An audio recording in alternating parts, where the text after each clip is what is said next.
Rain pounded the cracked highway as the engines rumbled to life. It was late, the kind of midnight where even the stars stayed hidden. The Iron Hounds, a tight-knit biker group from the small town of Ridgewood, had just finished their weekly ride. They weren't saints, but they had rules, loyalty, family, and never turn your back when someone needs help. As the men rolled into the gas station, laughing, shaking rain off their jackets, a small, shivering voice cut through the storm. "Please, help me." A little boy, no older than 8, stood by the pumps, soaked to the bone, clutching a torn teddy bear. His lips trembled as he whispered, "They took my sister." Every sound stopped, even the engines. The leader, Jack Beer, Dalton, a broad-shouldered man in his 40s with a gray beard and a scar that ran across his temple, knelt down. "Who did, kid?" The boy's eyes darted toward the dark forest behind the road. "Men in a black van. They said they'd bring her back, but they didn't." But Beer's jaw tightened. Around him, his crew exchanged grim looks. They'd seen a lot in their years, but not this, not a crying child at midnight with terror in his voice. "Where?" Bear asked. The boy pointed down a narrow dirt road. "There, please." No one waited for another word. Engines roared back to life. Tires screeched against wet gravel. The boy was lifted into the sidecar of one of the bikes, wrapped in a dry leather jacket. As the headlights cut through the darkness, the path led them deep into the woods. Old cabins, rusted trucks, flickering lights ahead.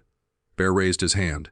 The bikers spread out in formation, engines rumbling low. One of them spotted the van, black dented, still warm. Voices echoed from inside the cabin. They didn't wait.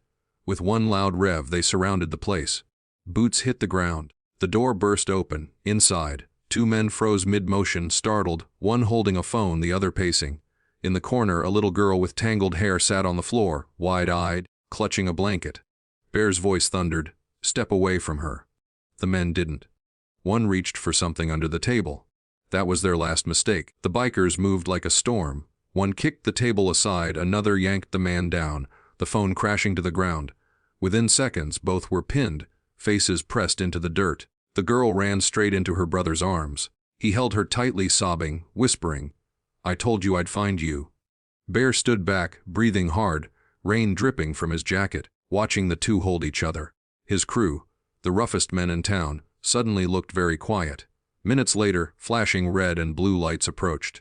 The police arrived, sirens echoing through the forest. One officer, an old friend of Bear's, stepped out and stared. "Dalton, what the hell happened here?"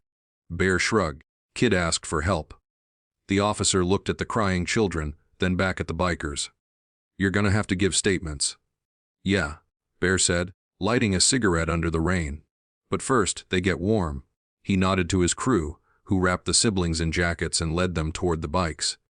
As dawn began to break, the 2 children sat by the roadside bundled up, sipping hot chocolate from a thermos one of the riders had pulled from his bag. The girl's tiny hand clung to Bear's massive one. She looked up at him, voice soft. "You came for us."